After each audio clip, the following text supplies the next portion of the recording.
Okay, so some tips for shooting outside and finding good light. Yeah, this isn't it.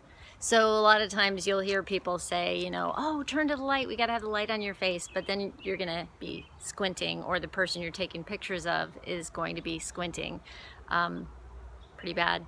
And yeah, so let's go find some better light. It's a beautiful sunny day, but the other thing you're gonna notice besides the squints is all these shadows and all the shadows in the eyes and stuff like that, because the sun's pretty high up in the sky. So you can't really see the person's eyes even if they were, I can't even open them fully, but even if they were fully open, you're not gonna really be able to see somebody's eyes in sun like this. So if we go over to another spot that has some shade, we can do a little better. Let's try, so I just found, this is called open shade. And so when you get into open shade, all of a sudden all that harsh shadow goes away and I can open my eyes, yay! And that's pretty cool. I'm standing in the grass right now, so you may notice that I turned a little green. So that's kind of interesting, right? So those are things to look out for. So if I turn my camera this way, let me get it out of the light so it doesn't have a flare. Does that look a little bit better? I think it does.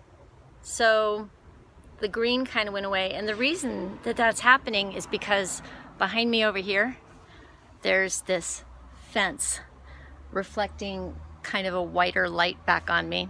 And the same thing with this silver car is also reflecting light back into my face. So that fills in shadows and all kinds of good stuff. So there you go. We have a pretty simple background overall. I'm not crazy about the line through my head. So I would probably try to go, ooh, here's a cool idea. You could go lower with your picture like this. Oh, I'm on a tripod, so this is a little weird, but check it out. All right, so now I lowered my tripod and I can come here and get down on my knee like this. I don't know if you can see what I'm doing here, and try to find a simple, nice background like so. And the hair's a mess because whatever, but there you go. So that's a little bit better.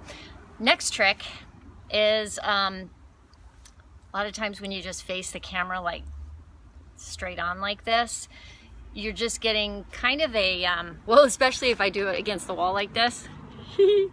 Okay, so now we're getting the mugshot effect, which not so good. Just really kind of by turning this on an angle to the wall, all of a sudden you get some depth in the picture. And I'm gonna raise it up just a wee bit, and I'm gonna try to tilt my camera a little bit like that.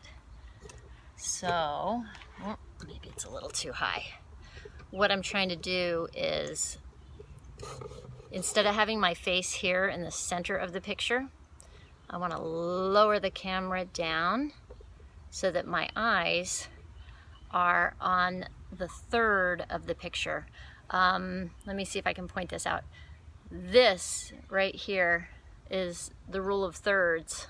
If you can cut your screen like into 3 chunks.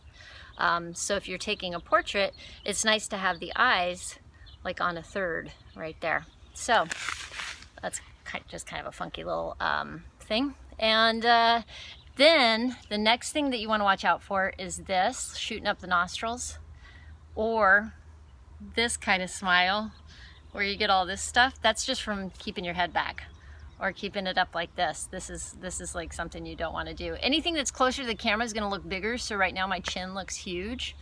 So the next thing to do, posing wise, is to get nice and long through your body, and then lean into the camera, lean your face towards the camera, and bring your chin down just a little bit, and there you go. So there's a couple of tips to try to look better in the pictures you're taking for yourself if you need to do that. All right, thanks. Bye.